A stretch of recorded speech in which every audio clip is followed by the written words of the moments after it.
On vient de Pas commencer, de donc souci. c'est juste la petite mise en place et on est très content de t'avoir avec Ilan aussi pour parler de notre webinaire. Donc pour introduire peut-être le sujet, bon, vous Ouais. connaissez le webinaire et comment ça se passe, notamment avec Zoom. Donc vous pouvez participer avec le chat, donc discuter. On peut se dire bonjour tout le monde, par exemple.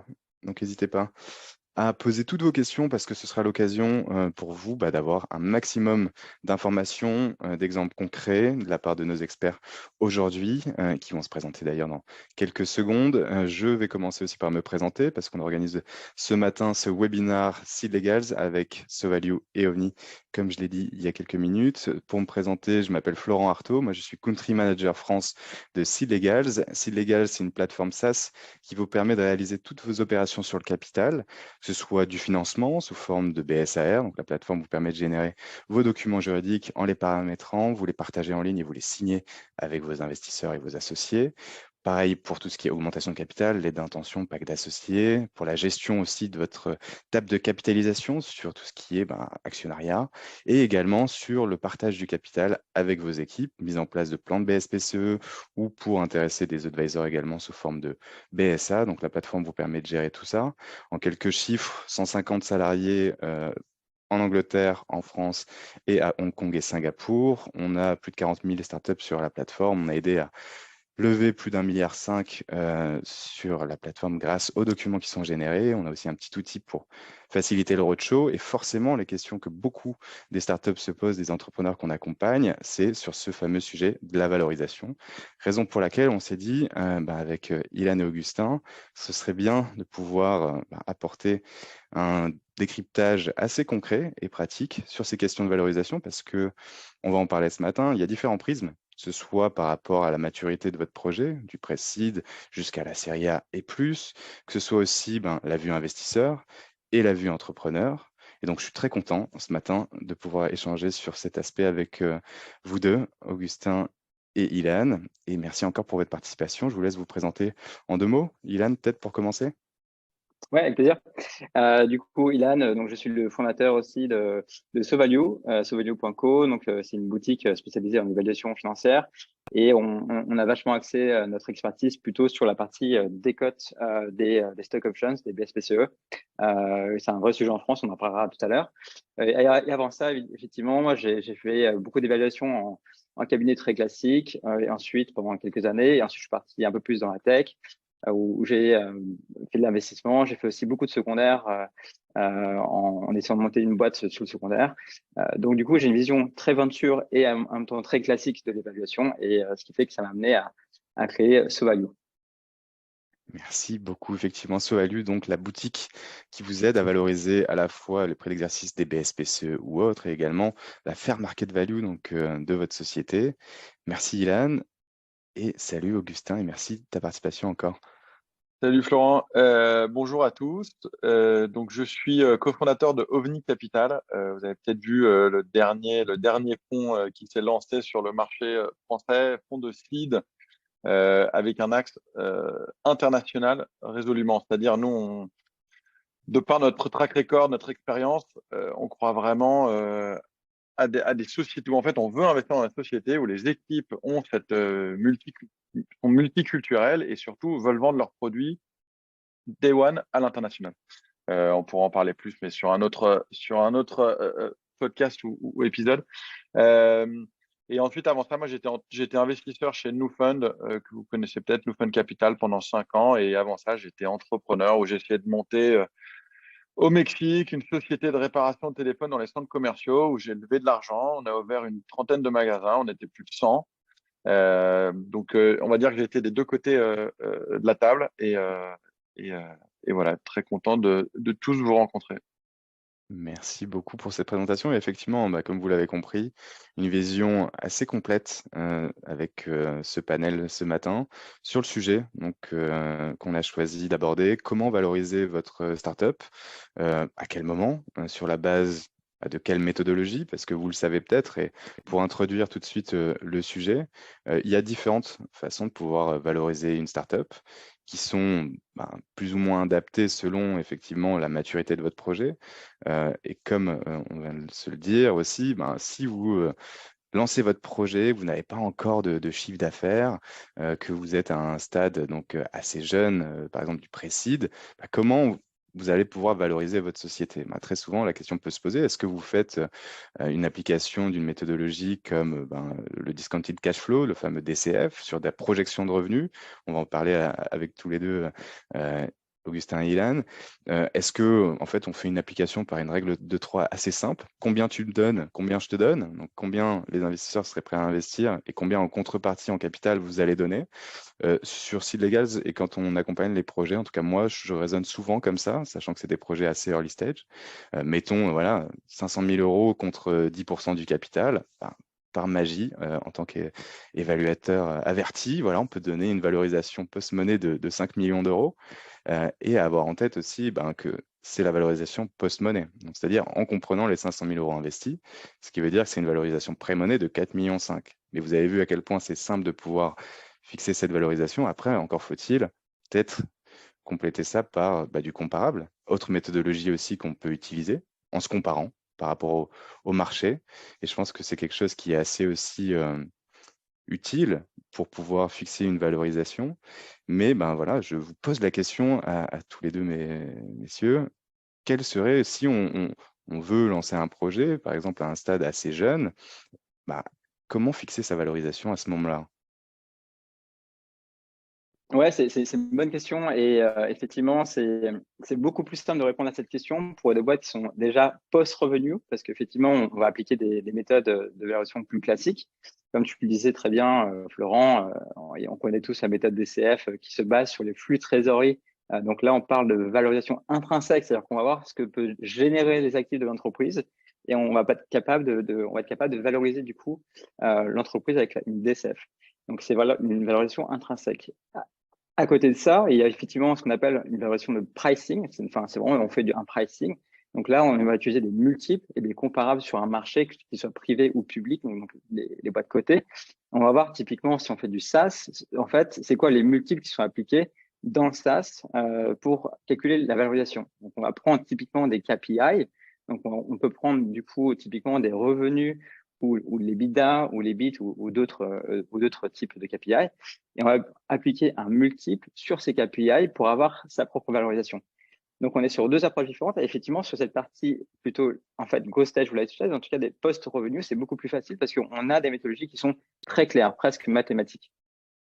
Sur du pré-revenu, donc sur la partie pré-seed et seed, c'est beaucoup plus complexe et il n'y a pas de formule magique. En vrai, c'est ça. Effectivement, ce que tu disais, Florent, avec la règle de 3 sur en fait combien tu me donnes et combien je te donne en pourcentage de ma boîte, c'est ce qu'on pourrait faire classiquement et facilement. Mais la réalité est plus complexe parce que toutes les boîtes ne lèvent pas le même montant pour la même dilution. Et du coup, c'est plutôt une discussion en fait avec l'investisseur et aussi en fonction de son industrie, son besoin en capital, du coup son activité et là où on en est en fait dans le développement de son business. Donc peut-être que effectivement, Augustin, toi, ce qui peut nous intéresser aussi, c'est toi comment Augustin tu le fais en day-to-day avec les boîtes qui viennent te pitcher en fait leurs activités. Comment tu définis toi un peu ces montants-là? Non, je pense que tu l'as super bien décrit. Enfin, c'est un peu aussi un mélange de comparables dans le sens où, en général, en pré-seed, faut pas se faire diluer de plus de 10%. En seed, faut pas se faire diluer de plus de 25%. En série A, plus de 20%, etc. Donc, c'est vrai qu'on se dit, bon, en ce moment, les boîtes de seed, elles lèvent entre 1 et 2, elles se font diluer de 20%. Donc, les valos sont entre 4 et 6. Ensuite, moi, le seul point que je mentionnerais, c'est qu'en fait, il y a beaucoup de gens qui se disent, bon, le VC, ça nous fait des valos un peu délirantes, non rationnelles. C'est ce que tu disais tout à l'heure, il n'y a pas de chiffre d'affaires. Donc, en fait, il n'y a pas de chiffre d'affaires, il n'y a pas de d'EBITDA. Donc, tu te Ouais. dis, bon, juste avec un PowerPoint, je vaux 5-6 millions. Et en fait, ces valos-là, et je pense que ça, c'est un peu la prochaine étape de la French Tech, ces valos-là, elles sont OK, elles sont plausibles. Si derrière, vous avez une vraie stratégie de croissance euh, et d'exit potentiel à 5, 8, 10 ans. Parce qu'en fait, ce qui se passe, c'est qu'on voit, il y a tout type d'entrepreneurs et tous les entrepreneurs se valent. Mais il y a des entrepreneurs qui veulent monter des boîtes où, en fait, réalistiquement, si elles exécutent parfaitement, c'est une boîte qui vaudra 20 millions dans 5, 6, 7, 8 ans. et d'autres, ça vaudra 200 millions. Et en fait, la boîte qui, au bout de 5-8 ans, vaudra 20 millions, en fait, ça va être compliqué pour elle d'argumenter, ah bah, je veux lever aujourd'hui à une valeur de 6 parce que l'investisseur ne va pas s'y retrouver. Et je pense à ça, il y a beaucoup de super entrepreneurs qui montent des business, en fait, qui sont plus des business de service, par exemple. Et qui se disent, bon, bah, je suis du service, j'ai tous mes potes qui lèvent beaucoup d'argent avec des super valos. Bon, bah, allez, je vais lever 1 million à une valo de 5. Et en fait, au bout de 6 mois, ils se disent, bon, il n'y a personne qui veut de ma boîte. Et en fait, je vais lever 500 000 à une valo de 2. Et elles ont perdu 6 mois. Et en fait, je pense que le vrai exercice, même en amont, c'est de bien déterminer est-ce que je suis VC compatible? Est-ce que ce que je demande est compatible avec ce que les fonds de venture veulent? En général, un fonds de seed, disons que vous demandez une valo de 5, il va se demander est-ce que cette boîte, je peux un jour la vendre plus de 100 millions? Et en fait, si vous n'êtes pas convaincu que vous pouvez avoir 100 millions, ça ne sert à rien d'aller voir ces fonds, ou il faut aller voir d'autres fonds qui sont pas des vrais fonds de venture, où il faut rabaisser la valo, ou il faut en fait se dire, bon, ok, comment je fais pour valoir 100 à 200 millions? Enfin, comment dans ma stratégie, mon business model, je peux un jour valoir 100 à 200 millions? Et ensuite, pour être tout à fait transparent et franc, les fonds de VC en seed, tier 1, donc on va dire les fonds qui visent les meilleurs pairs, en fait, quand elles voient une boîte qui vaut entre 3 et 8, dans leur tête, elles vont se dire, même si c'est extrêmement rare, est-ce que cette boîte pourra valoir un jour 1 milliard? Moi, toutes les boîtes que je vois, je me dis, est-ce que cette boîte, elle a le potentiel de valoir 1 milliard? Je sais que je vais me tromper 90% du temps. Mais en fait, le 10% du temps, et vous l'avez déjà entendu ce speech, mais il faut vraiment le stresser, il faut vraiment l'appuyer. Et je me dis, OK, dans 10% de temps, si j'ai bon et que la boîte vaut 1 milliard, bah, j'ai rendu mon fonds une fois ou deux fois. Et en fait, j'ai gagné parce que je vais réussir avec les autres boîtes, je vais les rendre une fois, je vais les rendre deux fois, trois fois.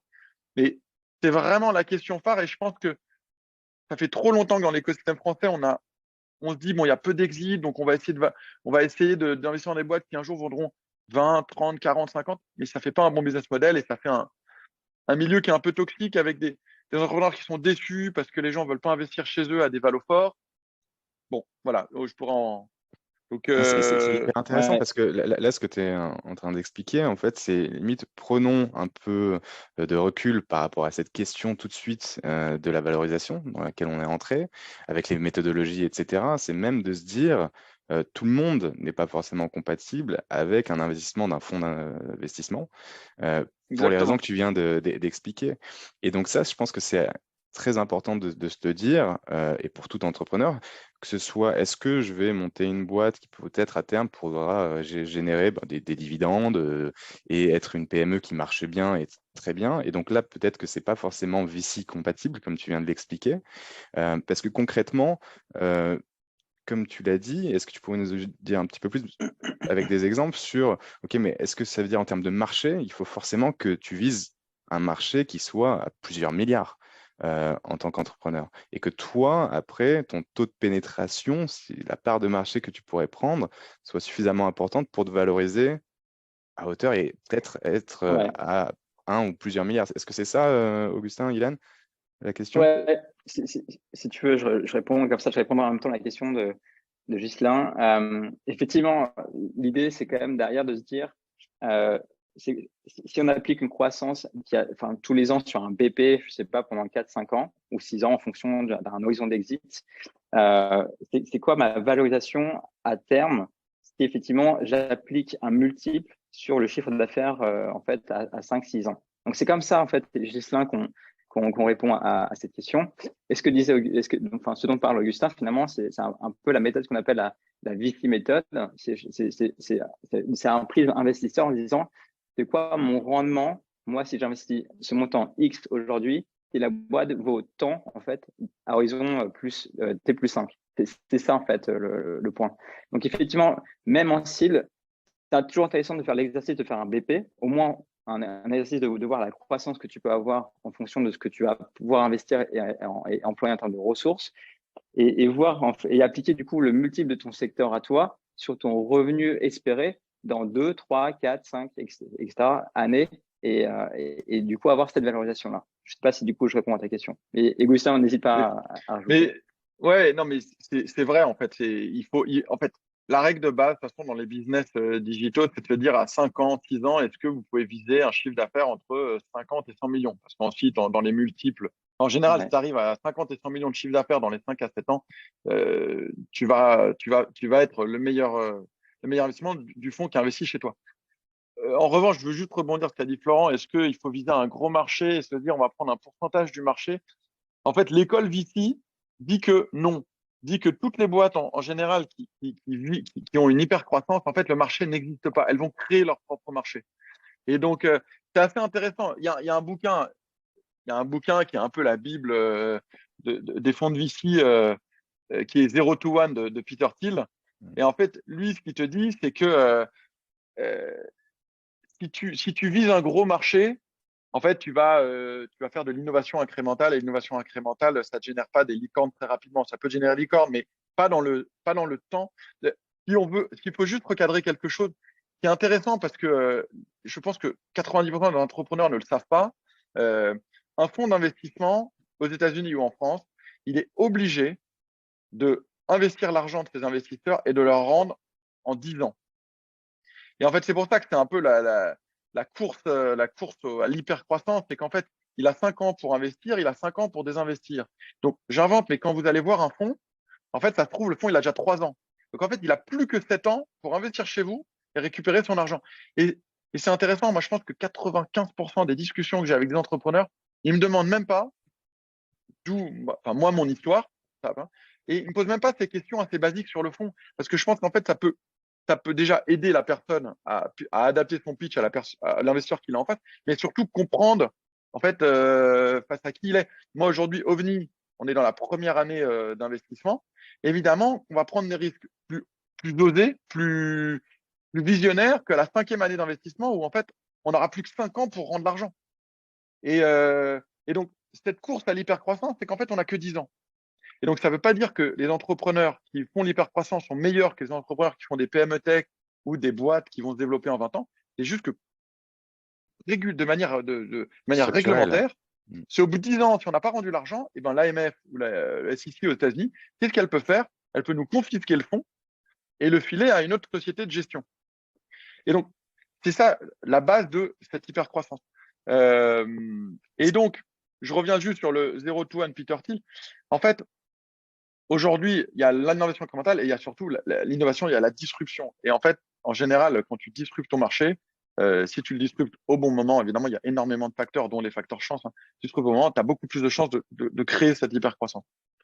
Donc, je n'irai pas forcément. Tu vois, les slides, nous, qu'on n'aime pas beaucoup, c'est de dire, ah bah tiens, le marché, on fait 30 milliards, si je capture 1%, j'ai une boîte qui vaut 300. Moi, je préfère agir dans un marché qui n'existe pas et me dire, OK, est-ce que j'achète vraiment la vision qu'un jour ce marché existera? C'est hyper éclairant de préciser ça parce que souvent, ce qu'on retrouve, c'est cette logique un peu simpliste comme je l'ai donnée. OK, on a un gros marché. Si on arrive à prendre une petite part, enfin, en tout cas 1%, et ben voilà, retenez bien Ah que non, mais si on n'aime pas. Florent, moi, je le faisais. Quand j'étais entrepreneur, c'est ce que je pitchais.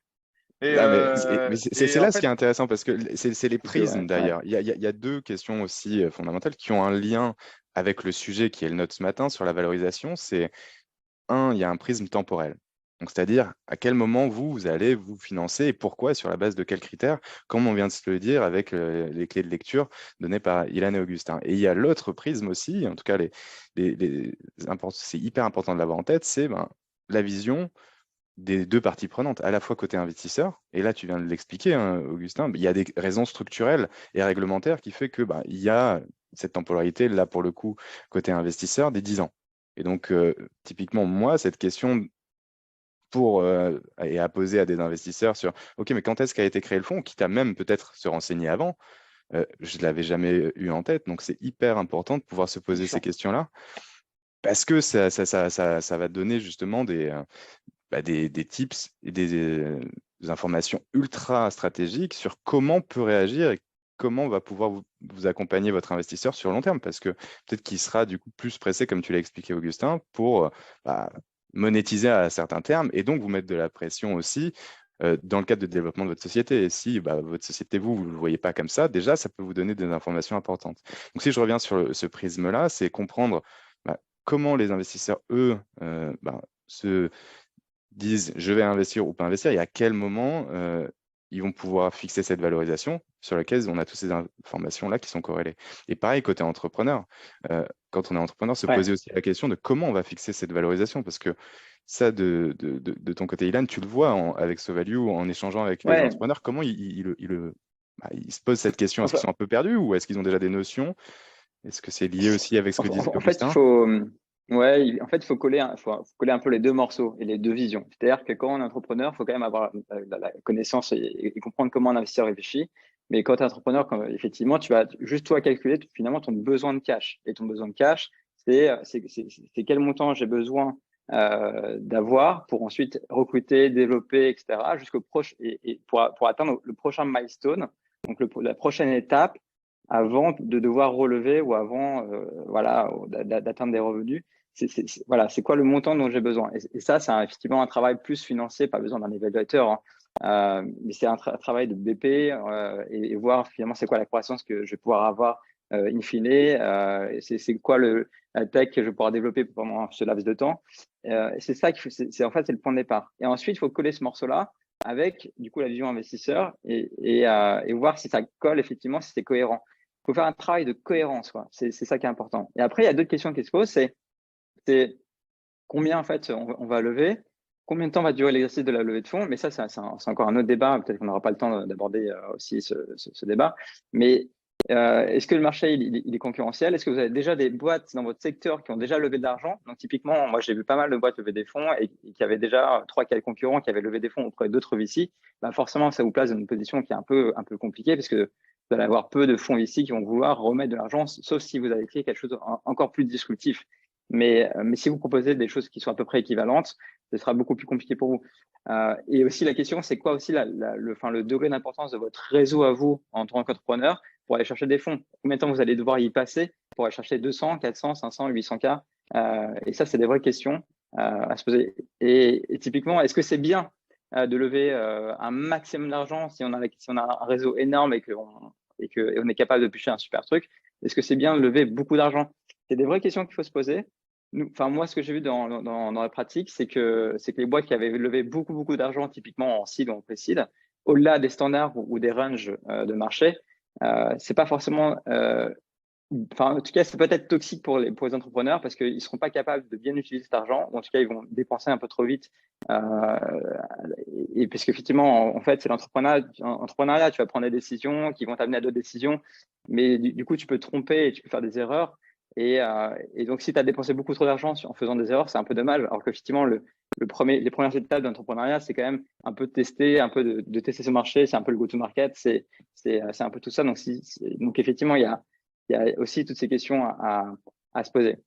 Et d'ailleurs, on va en parler un peu plus tard, mais sur la conjoncture, parce que il y a eu, on le sait, en 2021, une énorme course justement à l'investissement dans des startups avec de la concurrence entre investissements et donc un écosystème, en tout cas un environnement très favorable aux entrepreneurs pour lever des fonds, mais qui peuvent là jouer des tours sur combien tu as levé et à quelle valorisation, avec le contexte qu'on connaît aujourd'hui, avec l'année 2022 et début de 2023, on en parlera par la suite. Mais d'abord, il y a une question intéressante qui est posée par Wang Lehui sur le point que tu disais justement, Augustin, sur se projeter, mais c'est à quelle étape par rapport au milliard? Est-ce que c'est projeté via un exit ou donc la vente de la boîte ou à une entrée en bourse pour l'exemple de 1 milliard? Et il donnait l'exemple de showroom privé, Med.com, Getaround, que des valos à l'IPO, respectivement plusieurs centaines de millions d'euros ou milliards. Après, derrière, côté entrée en bourse, ça s'est un peu cassé la gueule. Mais bon, première question, c'est quel est le point de référence par rapport à ce milliard de ton côté?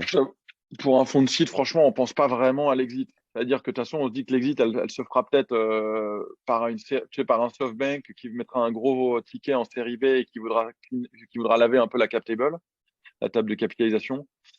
Ensuite, oui, ça peut être en général, sur ces montants-là, quand tu es au-dessus du milliard, tu espères d'être coté en bourse. Et ce que tu viens de citer, là, je n'ai pas tous les noms en tête, mais c'est des boîtes, c'est des business models qui sont pas, c'est des business models qui sont pas rentables. Tu vois, tu as des super belles boîtes. Je pense c'est intéressant, mais ça fait partie aussi de la thèse d'OVNI. Nous, on investit vraiment dans des boîtes où la tech est au cœur du produit, avec ce degré d'internationalisation. Et quand tu vois aujourd'hui les licornes françaises, euh, qui arrivent et qui sont en mesure de rendre de la liquidité à leurs investisseurs, en général, hein, elles sont toutes parties aux États-Unis rapidement et il y a une vraie tech au cœur du produit. Je pense à du Algolia, du Miracle, du DataIQ, du Aircall. Et donc, c'est là où nous, on veut jouer. Tu as plein de boîtes en France où, certes, il y a des belles valos papier. Et ensuite, quand tu stresses vraiment le modèle, en fait, il n'y a pas de rentabilité. Et oui, il y a des chances que l'action se casse la gueule en bourse. Ensuite, ensuite, tout dépend, tu vois, parce qu'un get around, moi, je ne sais pas, les fonds de seed, est-ce qu'il y avait des gros lock-up pour les fonds de seed? Est-ce que les fonds de seed ne sont pas sortis avant? Ça, c'est un point justement Mais intéressant que tu viens de donner, c'est-à-dire que tu n'attends pas forcément l'entrée en bourse ou un rachat de la société pour pouvoir, toi, en tant que fonds d'investissement seed, ben, avoir un retour sur ton investissement. Et ça, c'est la question du secondaire, comme tu viens de le dire, où tu as, par exemple, un gros tour de série B, comme tu l'as mentionné, où je sais pas, c'est plusieurs cinquantaines, enfin, mettons 50 millions d'euros qui est investi à ce moment-là. Et donc, le secondaire permettra de pouvoir, à toi, en tant que fonds seed, de sortir à ce moment et de générer ton multiple. C'est ça, hein. exactement. Et on revient sur les 10 ans. Tu vois, en fait, au bout de 10 ans, si tu as déjà rendu l'argent à tes investisseurs et tu leur dis, bah, attendez, messieurs, mesdames, soyez patients 2 ans de plus parce qu'en fait, on a encore une petite ligne dans cette boîte. Il y a des chances qu'elle soit introduite en bourse dans 2 ans. Les investisseurs vont pas t'emmerder. Ils vont pas aller voir l'AMF ou la SEC pour dire, bah, il faut confisquer le fonds à cette société de gestion.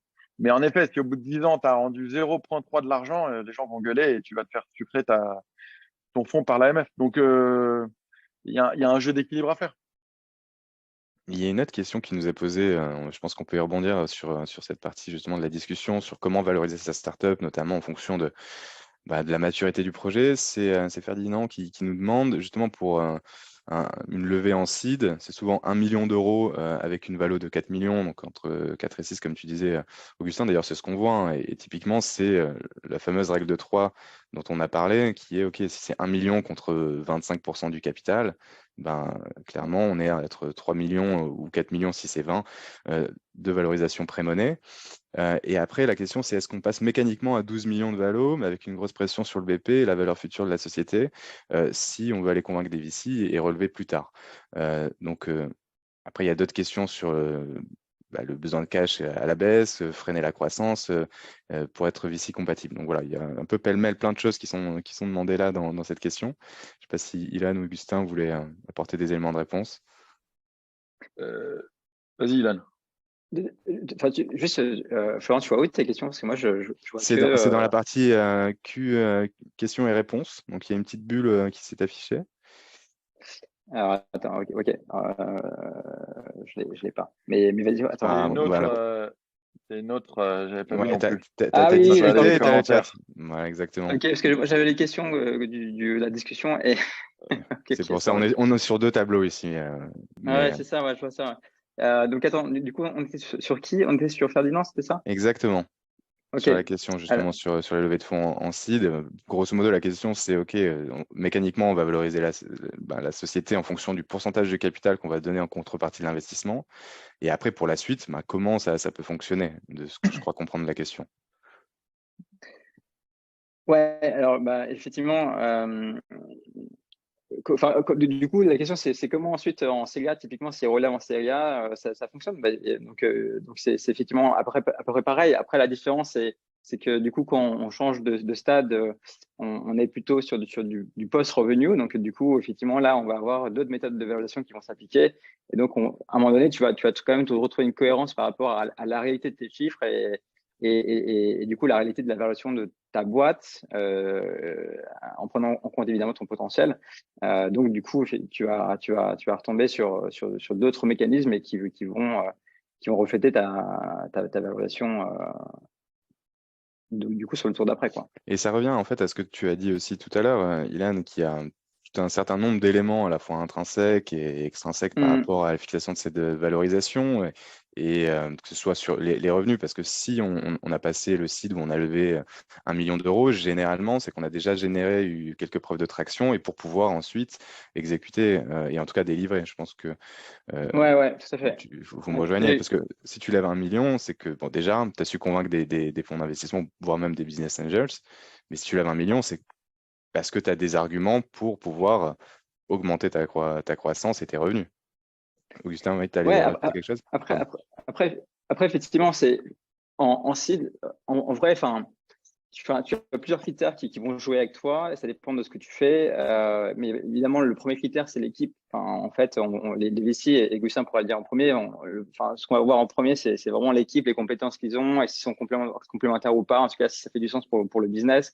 C'est évidemment voir la tech et le produit, où ils en sont, l'attraction éventuellement, mais pas forcément.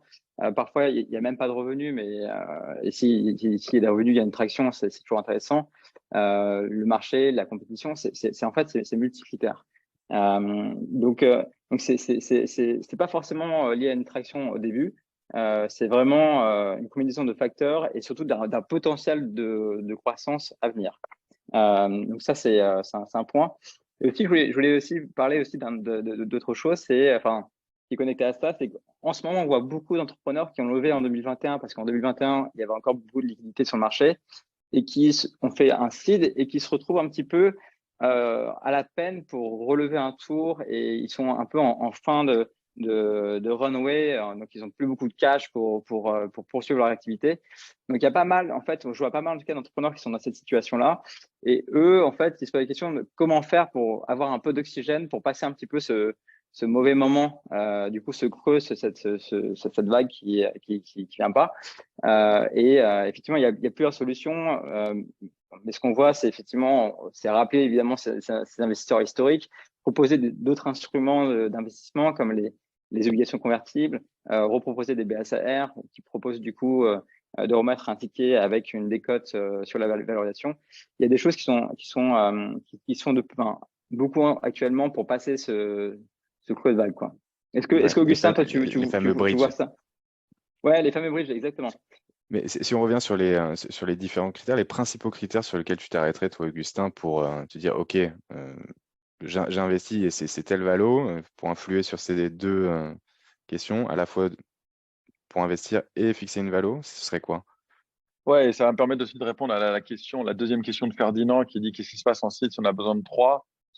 Euh, non, mais les critères de Valo, Ilan les a tous dit. Moi, je reviens toujours à ma question. Est-ce que cette boîte pourra un jour valoir 1 milliard? Est-ce qu'il y a l'équipe Le pour? fameux potentiel. Est-ce que l'équipe est mentorable et va être suffisamment bornée et dédiée pour travailler, pour arriver à cette valo? Le marché, évidemment, la vision, le pain, la solution, enfin, tous ces points-là. Et ensuite, qu'est-ce qui se passe si en seed, on a besoin de 3 millions? Évidemment, en seed, les levées, elles vont entre 1 et 3. On va dire le 3, c'est le haut du panier. 800 000, c'est le bas du poignet. En général, moi, j'ai tendance à dire que 3 millions, c'est trop pour un seed parce que, euh, en général, les seeds qui finissent à 3 millions, c'est qu'ils ont été sursouscrits, qu'il y a eu beaucoup plus de demandes que de places pour le tour. Et en général, moi, ce type de tour, j'en sors, en fait. Je préfère être dans les. Moi, d'expérience, dans les investissements que j'ai faits, mes meilleurs investissements, j'étais quasiment le seul à vouloir investir. Pourquoi? Parce qu'en fait, quand tu es à contre-courant, c'est qu'il y a une vision contrarienne, que personne vraiment lit cette vision. Et c'est là où tu vas créer ton marché et créer de la valeur sur le marché. Tout le monde rentre dedans dans les mêmes dossiers. En général, bon, bah oui, il y a un petit côté FOMO et ça peut faire des bons deals. Hein. Je dis pas que c'est des mauvais deals, mais c'est que tout le monde voit un peu la même vision que toi. Donc, est-ce qu'elle est si disruptive que ça? Je pense pas. Euh, et donc, en général, quand quelqu'un monte à une valo de 3 millions, bah oui, c'est sûr qu'il n'a pas envie de se faire diluer. Il n'a pas envie de garder la valo initiale et se faire diluer, de se faire écraser dans la dilution. Même les investisseurs n'ont pas envie de trop le diluer. Et mathématiquement, c'est vrai que si tu te faisais diluer de 25% quand tu levais 1 million, pour finir, bah, tu arrives à lever 3, bah, il faut que mathématiquement, tu gardes ce 25. Peut-être que tu montes à 26-27% de dilution, mais ça commence à faire beaucoup. Mais ensuite, c'est ce que disait Ilan, tu es sur une valo à 12 et plus. Euh, pour être très clair, pour être intéressant pour une série A derrière, il faut à minima faire un x3 entre chaque tour. Est-ce que tu penses que tu peux faire un x3 entre le tour de maintenant et le tour d'après? Et surtout, la vraie question, c'est, OK, j'ai levé 3 millions à une valo de 12. Il faut que dans 24 mois, je puisse assumer une valo de 36. On va dire 40 parce qu'on a arrondi à 40. Mais le fonds de série A qui a investi à 40, bah lui, dans sa tête, évidemment, il veut faire un x10. Mais il va attendre un x3 entre la série A et la série B. Est-ce que j'ai le type de business qui va me permettre de passer d'une valeur de 40 à une valeur de 120? Donc, si en fait, on n'a pas toutes ces cartes, vaut mieux pas trop pousser le bouchon et lever trop. Ça, c'est des super exemples concrets qui vous permettent à vous, hein, qui nous écoutez, de pouvoir reproduire ça. Typiquement sur vos business plans et sur les valorisations, en ayant aussi en tête cette dilution, parce que quand on parle de valorisation, on parle forcément de pourcentage de dilution, donc combien vous allez donner à vos investisseurs, comme vous l'avez dit, combien ils vont investir, et tout est corrélé, comme vous l'avez compris. Donc on a pas mal parlé justement de comment fixer la valorisation, ce qui nous a pris un bon moment là dans nos échanges, mais il y a d'autres éléments qu'on souhaitait aborder avec Ilan et Augustin. C'est notamment, on en a aussi discuté sur les sorties, donc en cas d'exit, mais avant d'avoir la vente ou l'entrée en bourse, il y a toute cette partie de secondaire, et notamment dans le cadre du secondaire, donc soit on peut, en tant qu'investisseur SID, sortir par le rachat des nouveaux investisseurs en série B, par exemple, ou autre, mais il y a également aussi cette question de cash out côté des fondateurs, ou même de cas de départ en tant que good bad leaver. Et là aussi, la valorisation, elle a une importance énorme, parce que quand vous investissez en tant que fonds d'investissement, vous allez vous sécuriser dans votre pack d'associés et négocier les éléments, ce qu'on voit nous tous les jours avec Silégal, ce qu'on vous permet de faire, sur comment paramétrer dans votre lettre d'intention, ce qui se retrouvera ensuite dans votre pack d'associés, tout l'aspect à la fois économique, valorisation dont on a parlé, mais également l'aspect conflit entre associés ou aussi entre fondateurs, et notamment des cas de départ. Et dans ces cas de départ, il y a les fameuses clauses de good et bad leaver qui prévoient d'encadrer le cas où un des fondateurs quitterait la société en bon ou en mauvais termes. Et là, la valorisation, elle est importante parce que c'est clairement une négociation qui va avoir lieu. Et est-ce que vous avez des éléments à nous donner sur ces aspects-là, Ilan et Augustin? Je suis sûr que oui. Ouais, c'est toujours un peu tricky quand même, surtout les sujets de lever. Quand il y a des fondateurs qui partent, et ça arrive souvent. En vrai, c'est pas anecdotique, parce que la vie est parfois un peu longue, parce que la boîte peut aussi prendre des trajectoires qu'on n'a pas envie de suivre. Il y a plein de raisons à ça. Et c'est pas forcément que du bad liver, c'est aussi du good liver, mais il faut quand même gérer ça. Et même si effectivement dans les packs et dans en fait les fondateurs eux-mêmes, ils ont même du vesting. Donc si effectivement ils partent avant les 4 ans, du coup effectivement ils n'ont pas l'intégralité de leurs actions. Il y a quand même un sujet de qu'est-ce qu'on fait, est-ce qu'on rachète ses parts ou pas et à quel prix. Et l'argent des investisseurs, et je pense qu'Augustin il partagera cet avis même, c'est que l'argent des investisseurs, ils ont envie d'investir dans la boîte pour la développer, donc pour utiliser des ressources pour qu'elle grandisse, qu'elle recrute des gens et investir dans le marketing, etc. L'argent des investisseurs n'est pas là pour en fait payer des gens et faire forcément, en tout cas, du secondaire et leur dire merci, on rachète tes parts et on restructure la cap table. Néanmoins, une cap table qui est complètement bizarre avec des gens qui ont 20% de la boîte et qui sont plus là, c'est compliqué. C'est compliqué surtout si on veut relever des fonds. Donc il faut quand même. Donc voilà, c'est un peu un sujet qui est compliqué parce que du coup c'est un peu au cas par cas. Et effectivement, le sujet de la valorisation se posera à ce moment-là sans doute si effectivement on décide de racheter des parts de la société qui part. Donc dans ce cas-là, on appliquera les mêmes méthodes, plus sans doute des codes de liquidité, de minorité. Et ça restera une négo, et aussi en fonction du contexte économique de la boîte, si typiquement ça va ou pas, mais ça restera essentiellement une négociation entre les parties. Augustin, je ne sais pas comment vous réagissez dans ce cas-là, quand vous avez des boîtes en portfolio qui vous disent qu'ils ont des fondateurs qui veulent se séparer. Ouais, alors c'est un super bon point parce qu'en fait, pour avoir fait vu plus d'une cinquantaine de dossiers, souvent quand je parle du bad liver, du good liver et même du medium liver, les entrepreneurs commencent à faire une négociation avec moi. Et moi, je leur dis non, mais là, en fait, et je pense que c'est intéressant, tu as l'expérience de l'investisseur qui a vu des situations où les entrepreneurs se sont séparés et l'entrepreneur qui, un peu de manière optimiste, parce que les entrepreneurs sont des optimistes en général, se dit non, mais moi, je suis associé avec mes collègues, on va jamais se séparer, on est là pour la vie, on va tous gagner de l'argent ensemble et changer le monde. Et en fait, ça se passe rarement comme ça. Et en fait, le good, medium, bad liver, il est fait pour protéger les entrepreneurs entre eux. Et ça, je pense qu'en fait, ça, une fois que les entrepreneurs ont compris ça, ça change complètement la discussion. En fait, euh, ce qui se passe, donc, je peux rebondir sur plein de points, mais ça arrive très souvent qu'un des entrepreneurs s'en aille. Et en fait, qu'est-ce qu'il faut protéger les entrepreneurs qui restent et la boîte. Et évidemment, d'un côté investisseur, quand on investit, on parie sur les 3 personnes, les 4 personnes, les 2 personnes. Donc, s'il y en a un qui part, évidemment, l'investisseur est un peu lésé. Mais je donne un exemple concret parce que je pense que vous êtes plus ici en pré-seed. Souvent, en effet, moi, j'arrive dans des boîtes et les boîtes, en fait, l'entrepreneur est top, l'idée est bonne, etc. Et il y a un gars qui a 10 ou 20% de la boîte, mais qui est plus dedans. Et l'entrepreneur va me dire, ah, mais tu comprends, ça c'est Michel, il a travaillé pendant 2 ans, il a dû retrouver un travail, il les mérite. Et en fait, c'est marrant parce que déjà, il les mérite pas. Puis, en fait, il pourrait les mériter parce qu'en effet, il a travaillé pendant 2 ans, etc. Mais le plus dur de la vie de la startup, elle a même pas commencé en fait. C'est tout le reste. Et, et en fait, la règle que moi je donne à tous les entrepreneurs qui n'ont pas encore levé avec des fonds, c'est de se mettre d'accord entre entrepreneurs que tant qu'ils n'ont pas levé plus d'1 million, s'il y en a un qui part au bout d'1 an, 2 ans, 3 ans, 4 ans, il part avec 0. Parce que s'il part même avec 5-10%, il flingue la boîte. Ça veut dire que la boîte, elle n'arrivera pas à lever derrière. Et donc, en fait, il peut partir avec 5%, mais ça ne vaudra jamais rien puisque la boîte, elle n'arrivera jamais à décoller. Donc, ça, c'est la première aide que je donne. Et ensuite, c'est aussi un indice pour nous. On parlait de VC compatibilité au début de ce webinaire. En fait, c'est aussi un test pour nous, investisseurs, de voir à quel point les entrepreneurs nous comprennent. Pour monter une boîte qui un jour peut valoir 1 milliard, l'equity, il faut la garder, mais il faut la chérir comme son cash. Et si on commence à distribuer de l'equity à des gens qui s'en aillent, qui s'en vont, pour X et Y raisons, en fait, on n'arrivera pas à construire cette boîte qui vaudra 1 milliard parce qu'en fait, il y a un moment dans la vie où il faudra qu'on récupère 2% pour embaucher le meilleur CTO dans son industrie ou le meilleur CEO. En fait, on les aura pas puisque la table de capital sont complètement explosées.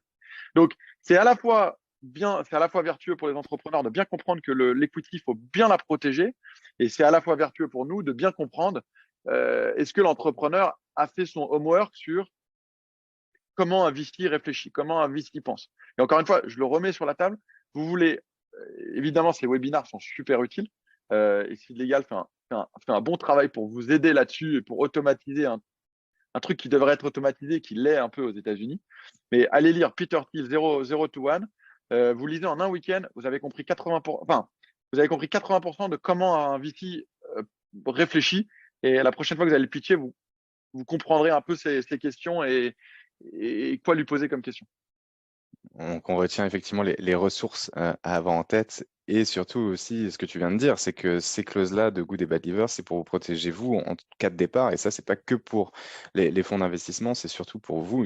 C'est la raison pour laquelle aussi sur Silegal, on vous permet de le faire même avant d'avoir levé des fonds avec ce qu'on appelle nous le pacte fondateur, mais en fait, c'est un pacte d'associés, mais juste entre vous, les fondateurs au départ, parce que même à ce niveau-là, et on sait que une des plus grosses causes de fin de start-up, en tout cas que le projet n'aboutit pas, c'est les conflits entre associés, souvent, et qui peuvent justement casser le business. Mais bref, et donc pour revenir à la partie valorisation, forcément, il y a un impact là-dessus en cas de départ, et donc ces clauses permettent de l'encadrer. Mais comme Ilan et Augustin l'ont dit, c'est pas tellement la question de combien et à quel prix là, c'est plutôt la structure et la manière dont vous allez utiliser votre capital et encadrer justement ces cas de départ. Il y a un autre sujet. Ouais, vas-y. Florent, moi, je ne connais pas votre politique sur ce pacte fondateur, mais tu vois, dans mes pactes, moi, j'aime bien quand les entrepreneurs me disent, en fait, ouais, on fait un vesting sur 4 ans. Tu vois, en fait, tout le monde va te dire le cliff d'1 an et le vesting de 4 ans. Mais en fait, ce qui va montrer, en fait, ils ont vraiment compris la valeur de rester longtemps dans une société, puisqu'au bout de 4 ans, en fait, la boîte, ça reste toujours une petite start-up en général. J'aime bien voir, tu sais, du vesting qui s'accélère à la fin. Ça veut dire qu'en fait, si un des entrepreneurs part au bout de 2 ans, dans 90% des pactes, il a le droit de récupérer 50% de ses parts et l'autre 50%, il les lâche. Mais moi, je préfère voir des entrepreneurs qui se sont mis d'accord entre eux. C'est pas moi qui leur ai forcé. C'est-à-dire, si le mec qui part au bout de 2 ans, il a 20% ou 30%. Pourquoi? Parce qu'en fait, ils ont conscience que le vrai c'est travail va progressif venir et plus tard. évolutif. Ouais. Et ensuite, moi, dans ces discussions, et ça, c'est un point qui est ultra important, quand j'entends, et c'est pour ça qu'un site légal, ça a énormément de valeur sur un marché européen qui a été beaucoup, j'ai pas envie de dire, qui est très, où il y a beaucoup, il y a trop de juridiques, c'est C'est que très atomisé, ouais. le véritable enjeu quand je mets 1 million dans un deal en seed, c'est pas de commencer à négocier le bad liver, le good liver, machin. Parce que moi, j'espère que dans 18 à 24 mois, les entrepreneurs auront levé une série A. Et le pacte, il faudra le réécrire. Donc, si les mecs sont Exactement. en train de me dire, ah, mais tu comprends, au bout de 3 ans, si machin, il part et tout. Ah, mais dans 5 ans, si lui, il s'en va, il veut faire autre chose. J'ai dit, attends, les gars. Moi, j'investis en seed. Mon business model, c'est que vous leviez dans 24 mois 10 millions. Dans 24 mois d'après, 40 millions. Donc, là, vous êtes en train de me négocier des trucs. Ça me montre qu'en fait, on n'a pas du tout la même vision. Vous êtes peut-être en train de construire une super boîte. Mais moi, mon business model, je ne peux pas investir dans une boîte qui pense que dans 5 ans, ils n'auront toujours pas relevé une série A. Et donc, en fait, souvent, et c'est pour ça que là, on ne l'a pas encore fait parce que je suis chez OVNI depuis, enfin, c'est relativement récent. Mais ma term sheet, moi, et ça va dans le sens de ce légal, hein, je la mets sur Internet. Et voici ma term sheet. Vous pouvez la lire en amont. Il y a un truc qui ne vous plaît pas, on pourra en parler. Mais moi, je ne suis pas là pour négocier la term sheet et tout. Et je ne suis pas un dur, hein, vous allez voir, notre term sheet, elle est super friendly, etc. J'essaie de mettre toutes les conditions pour que dans 18 mois, vous me dites, ah bah Augustin, c'était super cool d'avoir travaillé avec toi. Ton pack d'actionnaires, on le met à la poubelle. On va signer un pack d'actionnaires avec machin. Et moi, je dis, bah attends, je suis le plus heureux des hommes. C'était ma mission de vous amener à la Serie A. Je vais remettre de l'argent parce que c'est ma vraie aussi mission, c'est de remettre de l'argent derrière. Et je vais relire le pacte du fonds de Serie A, mais en général, on est relativement aligné. Et le fonds de Serie A a le même enjeu. Il va écrire un pacte pour que le pacte soit mis à la poubelle 24 mois plus tard. Pour la Donc, série B, et c'est la mécanique, hein, c'est hyper clair. quand on a certaines. Mais c'est sûr, voilà, c'est sûr. Donc, c'est un business model très, très VC hardcore, mais voilà, c'est comme ça que moi, en tout cas, chez OVNI, on fonctionne. Et c'est la manière, effectivement, comme tu l'as décrit, que l'écosystème, avec les logiques de développement backées par des fonds VC, ben, se fait de manière assez standard. Et on pourra échanger à l'occasion si tu veux mettre la term sheet OVNI sur site légal pour standardiser tout ça. On en parlera. Mais Ça marche. sans transition sur l'autre sujet, parce que bon, il nous reste 10 minutes et il y a pas mal de questions qui étaient posées, donc on les balayera, donc peut-être qu'on dépassera un tout petit peu. Mais on avait un sujet important aussi à discuter. On parlait là des cas de départ de fondateurs et donc l'equity qui est à chérir, comme tu disais, Augustin. Mais cet equity aussi, il a une énorme importance et on le sait avec le partage du capital auprès de vos salariés, parce que c'est aussi un argument fondamental pour attirer des talents, pour les engager et les fidéliser sur la réussite future, avec une logique plutôt long terme, hein, parce qu'on parle de capital et donc la monétisation, pareil, elle ne vient pas du jour au lendemain, puis il faut créer de la valeur pour ensuite pouvoir potentiellement monétiser, comme on vous l'a expliqué là avec les autres, avec les différents points qu'on a abordés. Et donc, concrètement, quand on fixe un plan de BSPCE, et on permet de le faire aussi sur la plateforme sur Legal, et on envoie des dizaines et des centaines, mais la question fondamentale aussi qui peut se poser, c'est on va donner donc des droits d'acheter des actions. Ça, c'est le principe même d'un BSPCE. C'est on vous donne le droit d'acheter une action à un prix fixé. Lors de l'attribution de ce bon et sous réserve de certaines conditions, comme pour les fondateurs dont on parlait avec le fameux vesting en cas de départ, etc. Donc on a la même logique évidemment avec les BSPCE, et souvent c'est aussi avec ce 4 ans de vesting et 1 an de cliff. On a d'ailleurs notre baromètre annuel à Silegal qui donne pas mal d'infos sur les pratiques et les tendances. Mais pour revenir à cette question, il y a la fixation du prix l'exercice. Sauf que ça donne la possibilité d'acheter des actions, mais quel type d'actions? Parce que on a des actions de préférence, on a des actions ordinaires, en fonction justement des droits qui sont négociés dans le cadre du fameux pacte d'associés dont on a parlé aussi à l'instant. Et donc là, est-ce que ça a une influence par rapport au prix? Et donc, effectivement, la réponse, on va vous la donner ce matin. Ilan, tu veux commencer sur ce Ouais, point? avec plaisir. Effectivement, c'est un bon sujet sur la fixation du prix des BSPCE et c'est un sujet qui est encore plus à la mode aujourd'hui puisque on a vu une baisse des valorisations sur les marchés et donc beaucoup de questions qui sont posées au niveau des salariés, savoir si finalement leur stock option ou leur BSPCE avait in fine de la valeur par rapport à cette évolution des marchés et du coup des valorisations des startups. Mais effectivement, en fait, ce qui va déterminer en grande ligne en fait le prix d'exercice des BSPCE, c'est aussi les règles contractuelles qui sont définies dans le pacte d'associés entre les actionnaires. Donc typiquement, si je suis dans une série C et qu'il y a des actions de préférence au-dessus des actions ordinaires, la règle dit que c'est les derniers investisseurs qui sont rentrés au capital, qui sont payés en priorité selon un coefficient de x1 ou autre, mais ils sont payés en priorité par rapport aux autres actionnaires. Et ensuite, c'est des actionnaires donc avant qui sont payés aussi en priorité, etc., etc. Et à la fin, s'il reste un solde sur un montant d'exit, du coup, tout le monde est payé en fonction du montant du solde et en fonction évidemment de cette règle. Et ce qu'on comprend bien, c'est qu'il y a quand même un effet de priorisation qui est mécanique et qui fait que mécaniquement, les actions ordinaires sont payées en dernier. Et donc, en fait, ce serait naturel qu'un investisseur qui souhaite acheter en secondaire vos actions ordinaires se dise, OK, mais moi, j'ai un risque potentiellement demain que je ne sois pas payé à hauteur, en fait, de la même façon que les investisseurs qui sont juste au-dessus de moi. Il y a un risque financier. Donc, en fait, en général, on applique des décotes. Et donc, il y a plusieurs méthodes pour calculer ces décotes-là.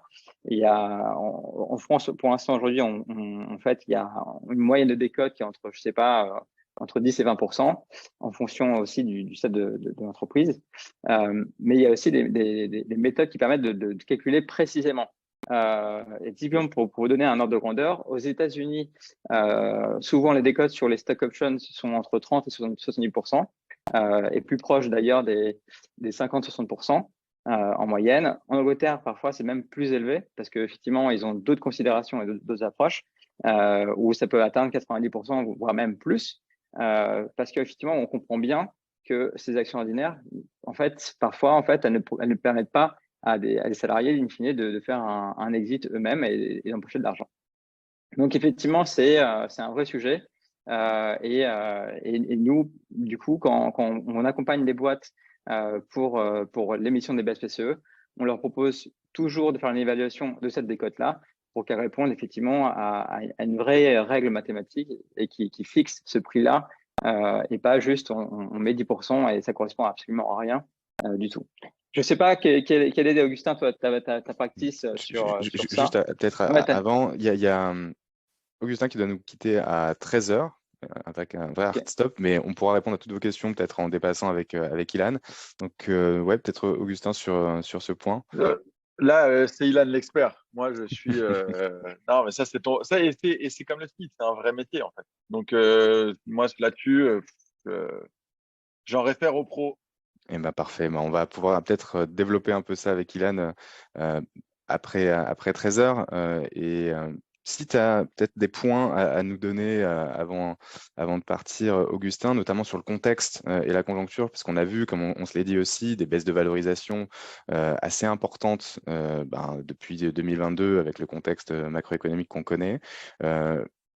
Qu'est-ce que tu peux nous en dire à la fois sur le contexte, toi, les différences que tu as pu observer avec les négociations dans les tours, comment tu peux nous décrire un peu voilà, ce qui s'est passé entre 2021 et aujourd'hui? Oui, bien sûr. Moi, faut le savoir, pour être investisseur en site, faut être optimiste. Faut être relativement optimiste. Donc, ce que j'ai vu entre 2021 et 2022, C'est l'audio direct. excusez-moi, je suis dans un coworking et c'est ça d'être en startup dans un coworking et quelquefois il n'y a pas de place. Je pense que vous l'avez tous lu, les fonds de série A ont un peu disparu. Et en fait, aujourd'hui, dans le seed, il y a encore beaucoup d'argent en seed. Néanmoins, les fonds ont quand même beaucoup resserré leurs critères. Ils recherchent des dossiers beaucoup plus disruptifs, un peu l'essence même du VC. Mais néanmoins, je pense que les fonds de VC en série A, je ne sais pas très bien en France, je ne sais pas très bien quand est-ce qu'ils reviendront sur le marché. L'année dernière, il y a eu 13 milliards de levées en France. Il y a beaucoup de gens qui se disaient ah, mais c'est génial, 13 milliards, etc. Mais la moitié, c'était des fonds américains. Les fonds américains sont tous partis. Donc, en fait, la vraie question, c'est en fait, cette année, si on fait la même chose que l'année dernière, il y aura que 6 milliards. Et sur les 6 milliards, la moitié, c'était la BPI. Donc, en fait, il y a seulement 3 milliards d'argent privé sur le marché. Donc, là où je veux en venir, c'est tant que enfin, je pense qu'il y a un gros élément, mais tant que l'agression russe ne s'est pas terminée, il y aura toujours un marché très fébrile, généralement en Europe. Et de deux, si vous êtes une boîte de seed, évidemment, je suis biaisé parce que c'est ma thèse, mais si vous êtes une boîte de seed où vous voulez vous protéger contre ce qui se passe aujourd'hui, développez votre boîte à l'international. Et pourquoi? Parce qu'en fait, en développant sa boîte à l'international, vous augmentez le nombre potentiel de fonds de série A qui peuvent vous refinancer. Donc voilà, c'est un peu un melting pot de ce que je vois et dans les conditions, quelles conditions ont pu changer. Évidemment, en fait, tu sais, le mauvais investisseur en seed, il va essayer. Le VC, c'est quoi? C'est d'optimiser son upside et non pas sa downside. Et donc, les mauvais fonds de VC, qu'est-ce qu'ils vont faire dans un marché comme aujourd'hui? Ils vont tendre et ils vont commencer à mettre des 2 fois, des prefs 2x, 3x, 4x. Ils vont commencer à faire des règles, ils vont faire des ratchets alors que la valo est super basse. Ils vont faire des tranchings, tu sais, où ils vont dire ah bah je mets 1 million, mais je m'engage à mettre le deuxième million dans 8 mois. Mais ça, c'est pas du vrai VC, ça. Euh, donc, mais il y a des chances que vous vous retrouvez avec des fonds qui vous proposent ça.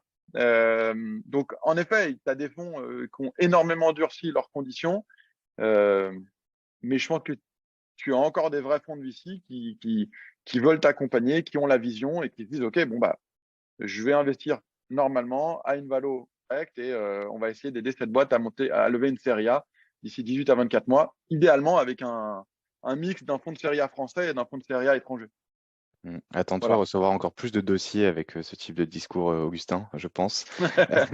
Mais je Et pense chez que Omni, si la French Tech, moi, ça fait 5 ans que je suis en France et je pense que je suis arrivé à la deuxième révolution de la French Tech. On s'est vraiment modernisé, on s'est professionnalisé.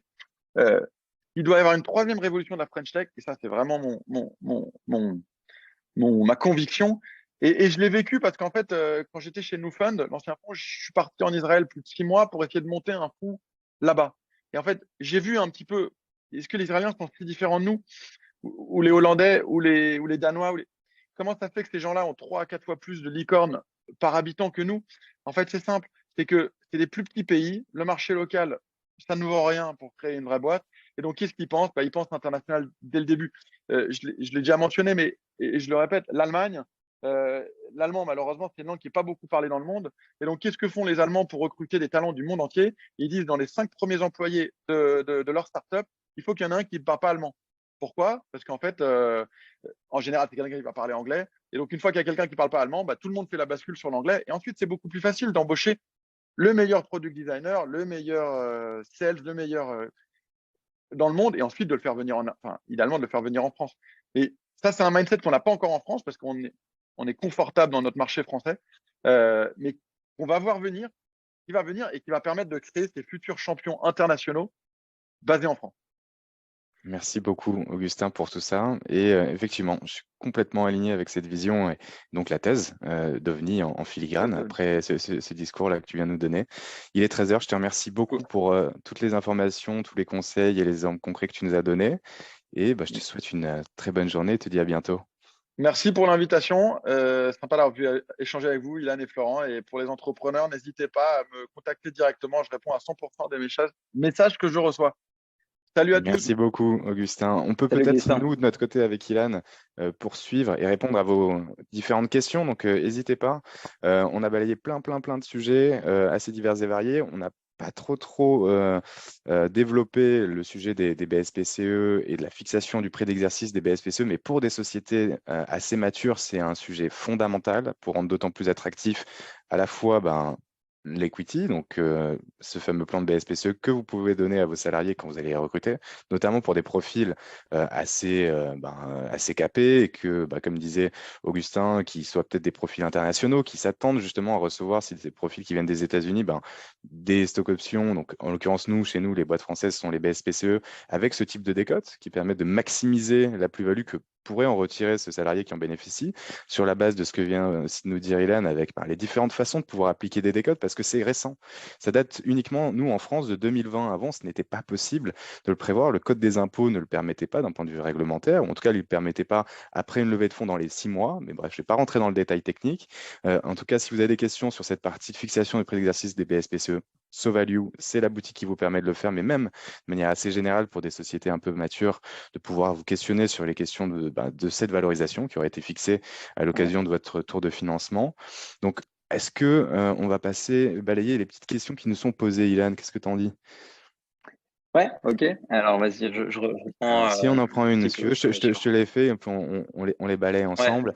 Alors, il y a, si je prends Agri, comment réagissez-vous en tant que VC si vous ne partagez plus la même vision avec le stratégique, avec le fondateur, et résolvez-vous les tensions qui peuvent survenir? Bah, là, typiquement, c'est les questions justement qui se ouais. posent dans le cadre des boards et des comités stratégiques, comme on les inscrit dans les packs d'associés en français. Et donc là, typiquement, il faut savoir s'aligner. C'est pas un long fleuve tranquille, l'entrepreneuriat, est pareil avec les questions de vision, avec les investisseurs. Je ne sais pas ce que toi, tu peux nous donner comme Ouais, exemple, Ilan. ouais, effectivement, c'est une bonne question. Et ça arrive souvent. Il faut pas en faire c'est pas non plus en fait un gros sujet parce que on s'attend, enfin, on s'attend évidemment à ce que toutes les boîtes pivotent à un moment donné ou changent de stratégie ou se disent que finalement ils ont testé un go-to-market qui n'était pas finalement le bon et qui vont changer de segment ou de positionnement sur le marché. Donc ça, c'est assez sain de finalement se poser ces bonnes questions, se remettre en question et d'en discuter du coup en board. Donc il y a en fait, le VC qui investit de l'argent au début en seed, il va pas vouloir que vous exécutiez la vision telle que vous l'avez pitché en fait au début. Si vous changez, c'est pas grave. Après, ça peut être un peu problématique pour lui si effectivement on se rend compte que bah, la croissance c'est pas ça et que finalement pour lui son rendement attendu derrière il sera impossible. Donc effectivement, et là pour vous en fait, enfin, pour lui ce sera effectivement une perte parce que du coup il sera pas sur le rendement attendu, mais c'est du classique. Ça arrive et c'est fine. Maintenant, effectivement, l'autre question derrière ça, c'est ce que disait Florent, c'est qu'il faut quand même écouter un peu son board, prendre des conseils et voir si ça fait du sens d'opérer ces changements. Mais c'est fine de le faire et c'est fine aussi de ne pas être en accord avec son board. C'est juste que ça peut avoir des implications derrière pour vous en termes d'exécution et parce que si effectivement il a une part importante dans votre capital et que vous êtes un peu seul ou vous êtes minoritaire finalement avec vos cofondateurs en fonction du coup de l'architecture de votre cap table, ça peut compliquer du coup les prises de décision, etc., etc. Merci pour ces éléments. J'espère qu'on a répondu à ta question. Une autre question, là, je ne sais pas si Victor est toujours là, mais il nous l'a posé dans le chat sur est-ce qu'on va parler que de VC, de fonds, de levée de fonds, etc., pour fixer la valo, parce que, ben, en l'occurrence, de ce que je crois comprendre, de ton côté, Victor, toi, il n'y a pas de levée de fonds qui s'est passée, mais il y a la fixation du prix d'exercice des BSPCE qui se pose. Et donc, quand on n'a pas la référence d'une valorisation fixée par une augmentation de capital, donc une levée de fonds, comment on fixe le prix d'exercice de ce BSPCE? Ben, c'est une super question qu'on te pose là, Ilan, toi qui connais par cœur ce sujet. Ouais, alors, effectivement, donc alors pour les boîtes assez classiques qui sont enfin qui sont déjà en early ou late ou gros stage, peu importe, ce qu'on va faire, c'est qu'on va utiliser la méthode de l'option pricing. Donc c'est vraiment une méthode financière qui permet qui se base sur les données de marché. On va collecter des données de marché et on va voir en fonction du temps d'exit et de la volatilité du marché, finalement, le prix d'une option sur ce marché. Et grâce à ça, en fait, on va pouvoir mesurer, si tu veux, la décote qu'on va appliquer sur les BSPCE. Et donc, enfin, voilà, c'est expliqué un peu techniquement, mais c'est peut-être un peu plus complexe que ça. Mais dans l'idée, c'est ça. C'est vraiment se dire, c'est prendre la cap table en soi, regarder du coup les règles enfin, de liquidation préférentielle entre les actionnaires. Dans ce que je disais tout à l'heure, la priorité entre les actionnaires en termes de paiement à l'exit, plus effectivement calculer en fait la probabilité qu'on arrive à un montant d'exit in fine au bout de 4, 5, 6, 7, 8 ans, 10 ans. Et en fonction de ces deux variables-là, on va calculer la décote des BSPCE. Donc, c'est comme ça qu'on fait. Et ça nous permet du coup en moyenne d'avoir des décotes entre 30 et 70%. Et ça, effectivement, ça, c'est la méthode qui est souvent utilisée quand bah, tu lèves des fonds, quand tu as une liquidation préférentielle, comme tu viens d'expliquer, Ilan. Et si, en fait, on n'est pas dans cette logique de lever des fonds, et par exemple, on est une société qui génère des revenus, on n'a pas fait entrer de nouveaux investisseurs, que ce soit des fonds d'investissement ou Ouais, autres, bah, en fait, là, typiquement, on va juste valoriser la société comme on le ferait de manière plutôt standard, avec est-ce que c'est un multiple du chiffre d'affaires sur la projection? Ça, c'est les méthodologies dont on a parlé au début et que Ilan nous a expliqué d'ailleurs, comme le fait SoValue. Mais après, en fait, comment fixer le prix d'exercice de son BSPCE quand on n'a pas eu cette levée de fonds? En fait, on fait une valorisation de la société comme je C'est viens ça. de l'expliquer. Et en fait, il n'y a pas forcément d'action de préférence, là, il n'y a pas de liquidation préférentielle s'il n'y a peut-être pas eu ces négociations avec des nouveaux investisseurs qui sont rentrés. Mais en fait, typiquement, vous fixez le prix qui découle de la valorisation comme prix d'exercice. Donc, vous avez un prix par action qui découle de cette valorisation. Mettons, vous arrivez à 2 millions de valorisation. Vous divisez ces 2 millions de valorisation par le nombre d'actions qui composent votre capital et aussi le nombre d'actions qui seraient issues de ce qu'on appelle l'option pool, donc des BSPCE, ce qui vous donne un prix par action. Et ben voilà, vous avez votre référence pour fixer votre prix d'exercice des BSPCE. De toute façon, on peut vous aider sur ces aspects avec Tout Seed à Legal. fait, S'il y a ouais. des questions de valorisation qui se posent, SoValue, notre partenaire, est bien sûr la référence. Et si on passait sur d'autres petites questions, peut-être, allez, on se réserve encore 3 minutes pour les Tu avais une balayer. question peut-être pour toi aussi.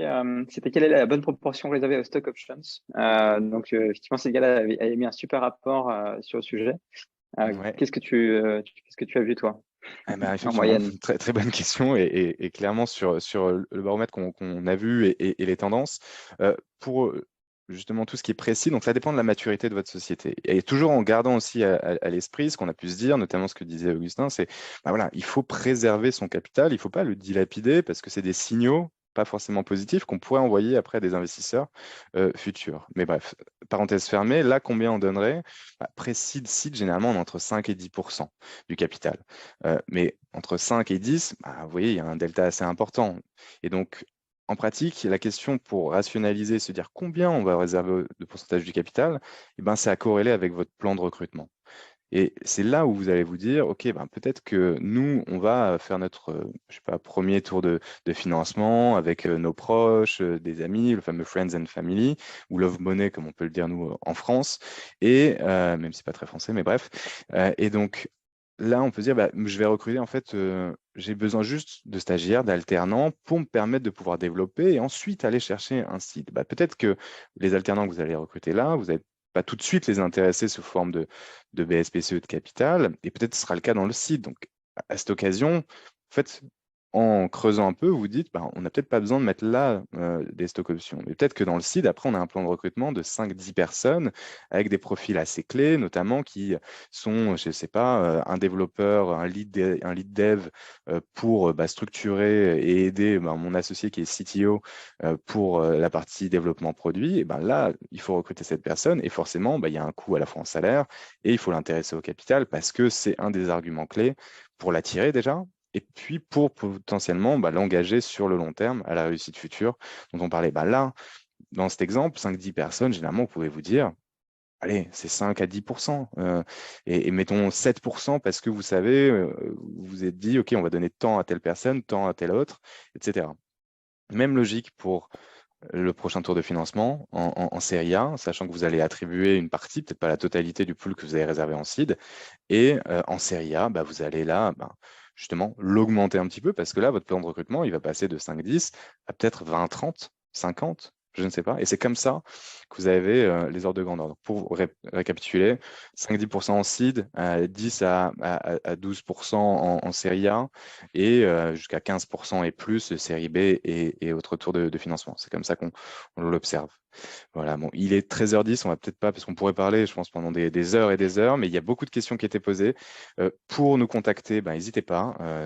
Ilan, c'est ilan@sovalue.co et non .com.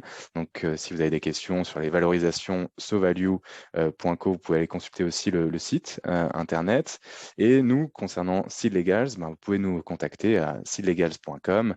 On est là, on est disponible. On a pas mal de contenu à la fois sur le site, tel que le webinaire qu'on vient de faire ce matin. Donc, merci pour votre participation à tout le monde. Passez une très belle journée et bien sûr, merci à toi, Ilan, pour tous ces Merci à vous. échanges. Merci à Bonne vous. journée. Au Bonne revoir tout le journée. monde. Salut.